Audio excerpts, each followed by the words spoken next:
pada saat operasional ke lapangan, pertama untuk menentukan pengisian nomor urut bangunan tempat tinggalnya, berlanjut juga ke nomor urut hasil verifikasi keluarga.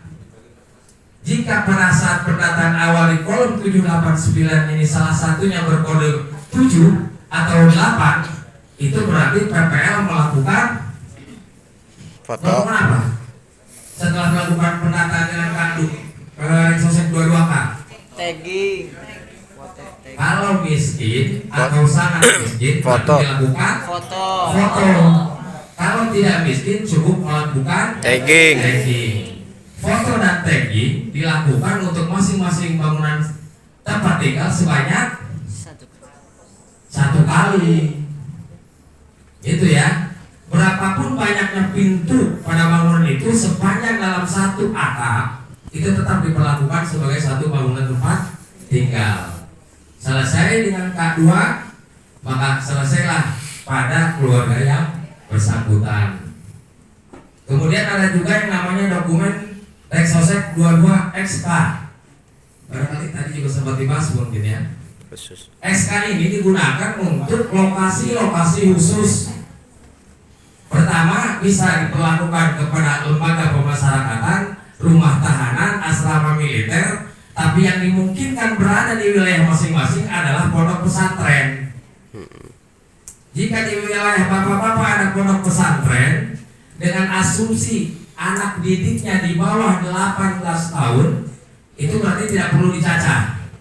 Tetapi jika lebih dari 18 tahun, itu dicacah oleh bapak-bapak dengan menggunakan dokumen XK namanya.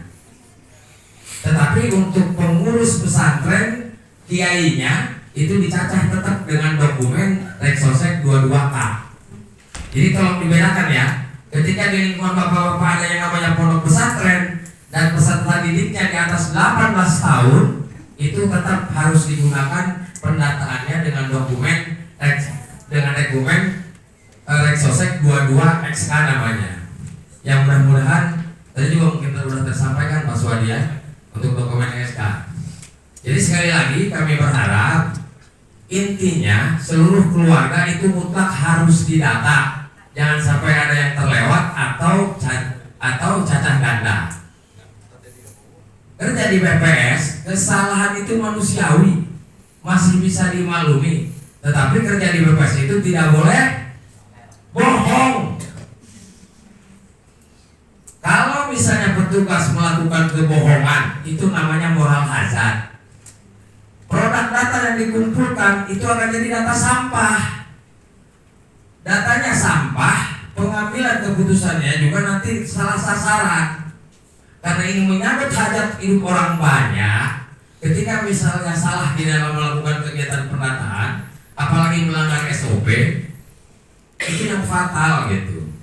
Kalau produk datanya sampah, ya insya Allah pengambilan keputusannya juga akan tidak terlalu baik gitu.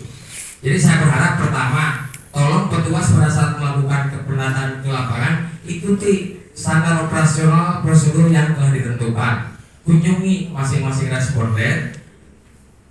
Bagaimana kalau sekiranya pada saat melakukan kegiatan pendataan terbentur dengan beberapa masalah di lapangan?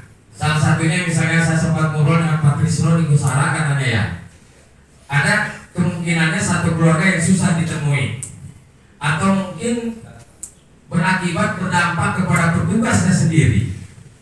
Itu kita diberikan ruang ditanya. Ada yang satu terisi lengkap berarti lanjut, terisi tidak lengkap berarti nanti perlu konfirmasi lebih lanjut. Ada yang namanya tidak berhasil dicacah atau menolak dicacah, itu diberikan ruang. Dengan catatan pada saat misalnya melakukan kegiatan di lapangan tidak berhasil dicacah, di PK satunya di ujung kanan namanya diberikan tulisan NR namanya, artinya non respon. Barangkali tadi juga disampaikan ya untuk teman-teman di kelas masing-masing. Jadi sekali lagi, yang dikatakan non respon, satu, responden menolak terhadap pendata, tetapi jangan terlebih dahulu cepat mengambil keputusan non respon. Artinya upayakan, ikhtiarkan supaya responden itu bisa didata. PPL tidak mampu, dalam tanda kutip, minta bantuan PML-nya. PML-nya masih terkendala tidak bisa, minta bantuan Kosekanya. Koseka tidak bisa, turunkan dengan Koseka Pasuhaninya.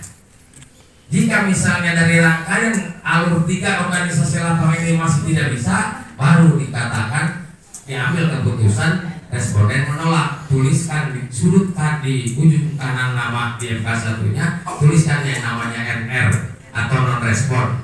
Di blok catatan di blok 6 dokumen K-nya itu ditulis. Itu Pak ya, artinya jangan sampai satu sisi ketika misalnya susah membahayakan, katakanlah kembali feedbacknya ke petugas. Yang penting itu tadi betul-betul kira-kira tidak bisa diusahakan untuk didata. Jadi sekali lagi saya berharap kami atas nama pimpinan BPS Kabupaten Serang sangat berharap ke bapak-bapak dan ibu-ibu, keberhasilan kegiatan Reksosek ini sepenuhnya di tangan bapak-bapak dan ibu-ibu, baik selaku PPL atau pendata lapangan maupun sebagai pemeriksa lapangan maupun sebagai Koseka, sebagai koordinator sensus kecamatan. Kalau secara teknis barangkali saya yakin dan percaya teman-teman INDA ini semuanya sudah menyampaikan di kelas gitu ya. Kalau misalnya ada hal-hal yang masih belum paham, tolong jangan diasumsikan sendiri gitu. Silahkan pertanyaan itu diinventarisir, mungkin bisa ditanyakan melalui PML-nya secara berjenjang, mungkin juga dengan Pak Suwadi ya. Artinya ini bisa untuk dicarikan solusinya. Itu saja barangkali yang dapat saya sampaikan. Kurang lebihnya saya mohon maaf bila ada hal-hal yang kurang berkenan. Wassalamualaikum warahmatullahi wabarakatuh. Waalaikumsalam.